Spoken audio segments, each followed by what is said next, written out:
देखो, let a is equal to 1 2 3, then the number of equivalence relation containing 1 2 is 1। Equivalence relation चाहिए ना, तो सबसे पहले तो इसे रिफ्लेक्सिव होना पड़ेगा, यानी कि 1 1 2 2 3 3, ये तो आएगा ही आएगा। उसके बाद अगर इसमें 1 2 डाल देते हैं, 1 2 के लिए सिमेट्रिक करने के लिए क्या करना पड़ेगा, 2 1 डालना पड़ेगा। तो एक रिलेशन तो यही हो जाएगी। ये रिफ्लेक्सिव तो है, सिमेट्रिक भी है और ट्रांजिटिव भी है, ठीक है।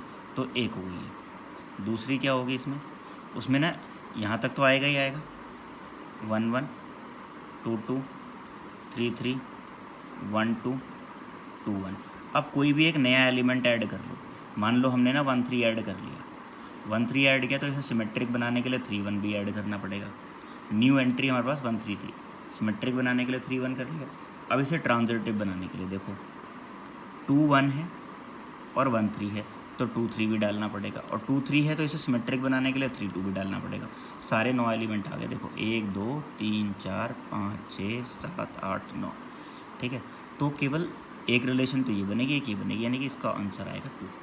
इसी क्वेश्चन में ना मैं तुम्हें बहुत सारी चीज़ें बता देता हूँ अभी। ये तीन एलिमेंट का, अगर हमसे 3 एलिमेंट का कोई सेट है और उस पर इक्विवेलेंस रिलेशन पूछी जाती है, जैसे 1 2 वाली है तो केवल 2 बनेगी, ठीक है। अब ये 1 2 हटा के ना ये बोल देते, मान लो 1 3 वाली है तो भी 2 बनती। अगर देखो केवल 1 2 कंटेन करने वाली कितनी बनेगी, 2। एक वो बनेगी जिसमें 1 2 आएगा और एक ये बनेगी, ठीक है। अगर ये कह देते हैं कि 1 3 वाली रिलेशन बनाओ, तो एक वो आएगी जिसमें 1 3 आएगा और 3 1 आएगा, और एक ये वाली आएगी, यानी कि इसमें भी 2 बनेगी। अगर मान लो 2 3 वाली बोल देते हैं हमसे रिलेशन, तो एक तो 2 3 वाला 2 3 और 3 2 वाली बनेगी, और एक ये बनेगी, ठीक है। और तो कोई नई एंट्री हो नहीं सकती। देखो 1 2 आ गया, 1 2 के लिए 2 1 एंटर कर गया, 1 3 आ गया, 1 3 के लिए 3 1 एंटर कर गया, 2 3 हो गया, 3 2 आ गया। अगर हमसे ये पूछ लिया जाए क्वेश्चन में total number of equivalence relation बताओ, तो देखो एक इसकी 2, एक इसकी 3, एक ये हो गई 4, और एक केवल वो होगी जिसके अंदर ये 3 एलिमेंट आएंगे, 1 1 2 2 3 3। यानी कि अगर हमारे पास एक सेट दे रखा है ए, और उसमें फ्रीली कह दिया जाए तुमसे कि नंबर ऑफ इक्विवेलेंस रिलेशन बताओ, तो 1 2 3, एक ये 4, और एक क्रॉस है जो आएगा 5 इक्विवेलेंस रिलेशन बनेगी। तो जब भी कभी तुमसे ये पूछा जाए, कोई एक एंट्री डाल दी जाए, बोले number of relation containing this element, equivalence relation containing this element, तो कितना आएगा, हमेशा 2 आएगा, ठीक है। दो इक्विवेलेंस रिलेशन आएंगे, ठीक।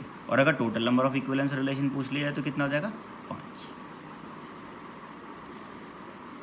अब देखते हैं question number 25। S is a relation over the set R. S क्या है, एक रिलेशन है किस पे, R of real number, all real number, and is given by a comma b belongs to S implies a into b is greater than 0। देखो a comma b belongs to S if a into b is greater than और equal to 0। अगर हम greater than और equal to 0 मतलब positive और 0 हो जाएगा।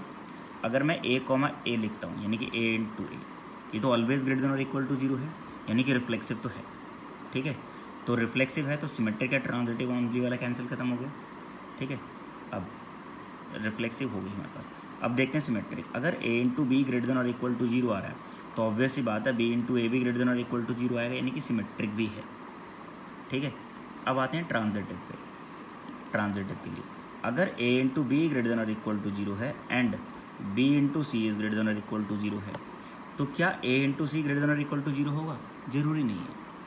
क्यों नहीं है? देखो अगर मान लो हमने ए तो पॉजिटिव ले लिया, ठीक है, और बी ले लिया हमने 0, तो पॉजिटिव 1 और ये 0, तो 1 इंटू 0 कितना आ गया? 0 आ गया, ट्रू। बी तो हमारे पास 0 है और सी की वैल्यू हमने मान ली -1, है ना, तो 0 इंटू -1 क्या होगा? ग्रेटर देन और इक्वल टू 0 आ गया। लेकिन ए इंटू सी रखें अगर हम, यानी कि 1 इंटू -1 लिखें, तो कितना आएगा? -1। क्या ये ग्रेटर देन और इक्वल टू 0 है? नहीं। तो ये रिलेशन क्या है? रिफ्लेक्सिव है, सिमेट्रिक है, लेकिन ट्रांजिटिव नहीं है। तो ये रिफ्लेक्सिव हो गई एंड सिमेट्रिक हो गई, ये